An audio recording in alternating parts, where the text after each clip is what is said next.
Friends, இன்றைக்கி என்ன பண்ண போகிறோன்னா லஞ்ச் பாக்ஸ் ரெசிபி தான். வெரைட்டி ரைஸ் பண்ண போகிறேன். அதுக்கு வந்து தேங்காய் சாதம் செய்ய போகிறேன். அதுக்கு தேங்காய் பூ மாதிரி அரைச்சி எடுத்துருக்கேன். ஒரு கடாயில் எண்ணெய் ஊற்றியாச்சு. கடுகு, கடலைப்பருப்பு, உளுத்தம்பருப்பு போட்டிருக்கோம். கொஞ்சம் இது பொரிஞ்சு வரட்டும். அப்புறம் வேர்க்கடலை சேர்த்துக்கலாம். இப்போது கடுகு, உளுத்தம்பருப்பு, கடலைப்பருப்பு போட்டாச்சு. வேர்க்கடலை, காஞ்ச மிளகா, கொஞ்சம் பெருங்காயத்தூள் போட்டிருக்கேன். இது கொஞ்சம் செவந்து வரட்டும். இது சிம்பிள் ரெசிபி தாங்க, ரொம்ப ரொம்ப சிம்பிள். இது பொரிஞ்சு வர ஸ்டேஜில் நம்ம கருவேப்பிலை கொஞ்சம் போட்டுக்கலாம்.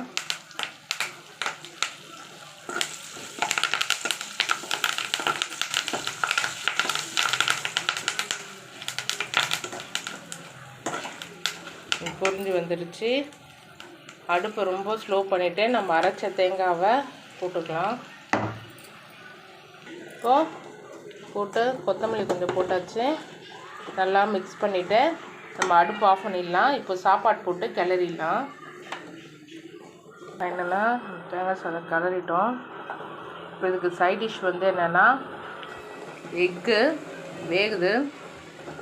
இது வெந்துட்ட பிறகு இதை காயின் மாதிரி அரிஞ்சு இதை ஃப்ரை பண்ண போகிறேன். பார்ப்போம். ஃப்ரைக்கு மசாலா ரெடி பண்ணிக்கலாம். கார்ன்ஃப்ளவரு, குழம்பு மிளகாத்தூள், இஞ்சி பூண்டு பேஸ்ட்டு, சீரகத்தூள், மஞ்சத்தூள், கொஞ்சம் 65 மசாலா எடுத்துருக்கேன். இப்போ இதை மிக்ஸ் பண்ணிக்கலாம். இப்போது முட்டைக்கு மசாலா போட்டாச்சு. இப்போ நம்ம இதை ஃப்ரை பண்ணலாம். அதுக்கு ஒரு தவா வச்சுருக்கேன். இதில் எண்ணெய் ஊற்றிக்கலாம். நம்ம முட்டை ஃப்ரை ரெடி ஆயிடுச்சு. இது பாருங்கள், செஞ்சு பாருங்கள், டேஸ்ட்டாக இருக்கும்.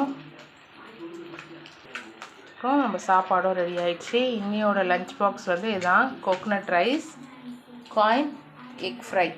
இதுதான். நம்ம நெக்ஸ்ட் வீடியோவில் பார்ப்போம். Bye friends. மறக்காமல் நம்ம சேனலை சப்ஸ்கிரைப் பண்ணுங்கள், ஷேர் பண்ணுங்கள், கமெண்ட் பண்ணுங்கள்.